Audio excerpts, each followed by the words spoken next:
pong si Tito Sen, mukhang wala na pong magagawa para kay Senator Bato. Nako, matindi to mga kababayan.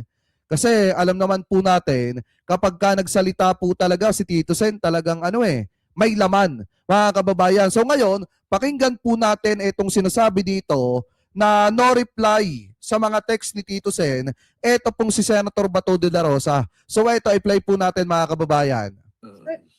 Yung sa case nila. Meron naman sila eh. Meron naman. Kaya, nung una, tinatanong ko yung, yung chairmanship, vice chairmanship niya sa budget.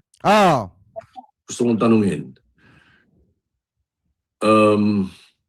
The one before that, nagkakamustahan lang kami. Kinakamusta ko naman sila kasi meron kaming group chat ng buong 24 senators eh.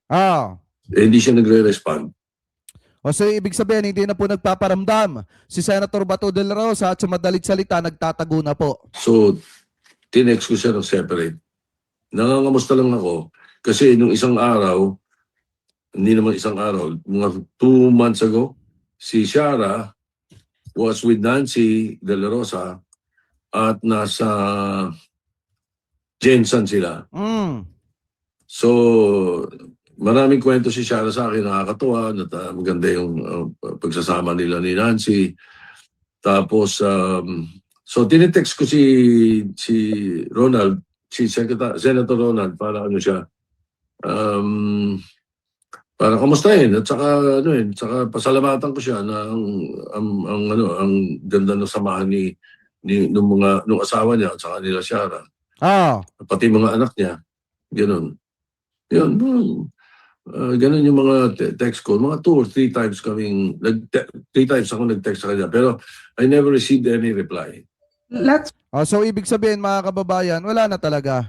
Nagtatago na po talaga itong si Senator Bato de la Rosa at mukhang natakot na po talaga dun po sa banta ng arrest warrant na papalabas laban po sa kanya. At ito isang maliwanag na indikasyon na ito pong si Senator Bato ay hindi po talaga kayang ialay ang kanyang buhay para kay former President Rodrigo Roa Duterte, mga kababayan. At yung mga sinabi niya sa harap ng mga DD-set ay isang malaking panlilinlang lamang po sa mga DD-set.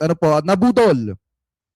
Sa madalit salita, nabudol mga kababayan yung mga taga-suporta ni Digong ng isang Senator Bato de la Rosa. Anyway, tuloy pa natin. Sir, yan late last year, no? Yung last text niya is 2 months ago. Tama ba, sir?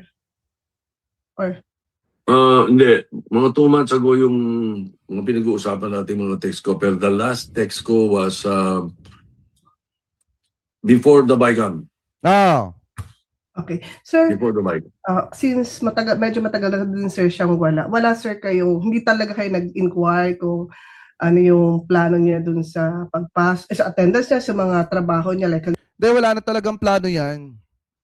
Sa totoo lang mga kababayan, nung nagpasya si Senator Bato na hindi na po lumabas, nung nagpasya siyang magtago na, wala na po talaga siyang plano na pumasok at magtrabaho at gampanan yung kanyang tungkulin bilang senador na halal po ng bayan. Kasi alam nyo, sa totoo lang, yung sinabi po ni Senator Amy na nagtatrabaho si Senator Bato, isa pong malaking ka-fake newsan po yan. Kaya nga, ito yung sinasabi ko ng paulit-ulit paano natin mahihikayat ang taong bayan na tigilan ng paggawa ng fake news kung mismong yung senadora isang fake news peddler di umano at nagpapakalat ng maling impormasyon. Di ba mga kababayan, at maling pananaw patungkol po sa nangyayaring issue sa ating bansa. So paano maniniwala yung iba mga kababayang Pilipino po natin na normal kung mismong yung senador nga nagpapakalat ng fake news? Limaw in chairmanship niya, yung other tasks niya, or satisfied na kayo na for as long as nagagawa niya kahit offline or online yung mga submissions?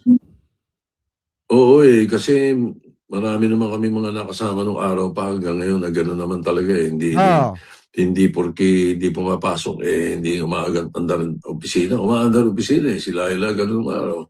Si Sally Trillanes gano'n din nung araw. Noong panahon ni Senator Fernan, ni Celine Fernan, gano'n din. Nagkasakit. Tapos tuloy pa rin. Iba naman kasi mga kababayan yung iba naman kasi yung sa mga nagdaang senador kasi may mga isyong kinaharap talaga yon. Eh si Bato de la Rosa, mas pinili niya po kasi ang magtago. Ang opisina niya, tuloy pa rin yung mga pinapadalang mga perspective on different bills that we were discussing or opinions. At nagtatrabaho yung mga empleyado niya. Yung sa case nila, Gano'n naman sila eh. Gano'n naman. Kay Senator De La Rosa, gano'n, maandar ang opisina niya. sir, yung kina Senator Laila kasi nakakulong yata sila, pati Senator Lianas pa. Tama ba ka nun? So parang, at least alam mo yung sitwasyon, sir, yung kay Senator Bato, na wala naman siya sa, kulungan. Well, I mean, ano yung valid reason for him being absent in the Senate? Kasi, kaya nga dun, yun na, to each his own. Na talagang talagang makikita nyo mga kababayan. Si Tito Sen talagang tawag dito, hindi naman kasi siya yung tipo ng Senate President na pipilitin ka. Ano po sa napapasukin, pumasok. Kasi unang-una alam naman sa isip at sa utak ni Senator Bato na may trabaho siya na kailangang gampanan. Dahil maraming mga kababayang Pilipino natin ang umaasa, lalo na yung mga chairmanship na hawak niya, maraming mga kababayang Pilipino natin ang umaasa makakagawa siya ng batas na mapapakinabangan ng taong bayan. Ang problema kasi mga kababayan, mukhang wala na talagang balak na magtrabaho at ang balak na lang ay magpasarap sa buhay habang sumasahod galing sa mga taxpayers. Ganun eh. Ganun yung ayaw niya pumasok eh. Pero maandar yung opisina niya eh. Ano rin yan, nakakalungkot sa kanya sapagkat nung una, nung pinag-uusapan namin, gusto niyang gayahin yung record ko na walang absent sana eh. Ngayon, puro absent ang inabot niya. Wala kami magagawa doon. Pero, thank you, sir. Ito lang, the only time na mapipilit namin pumasok ang isang senador is kung kailangan ang boto niya. Okay? Ganito. Merong sa rules namin na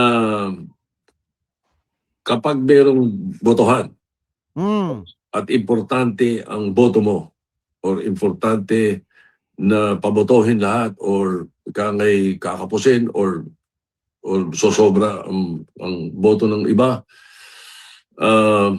pwedeng imando ng Senate President na kunin, arestuhin yung senador at papuntahin sa Senate para bumoto.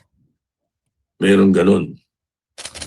ang pinakamasaklap dyan, paano kaya pagka pinaresto ng Senate President si Bato, tapos tumaiming pa na lumabas yung arrest warrant laban po kay Bato?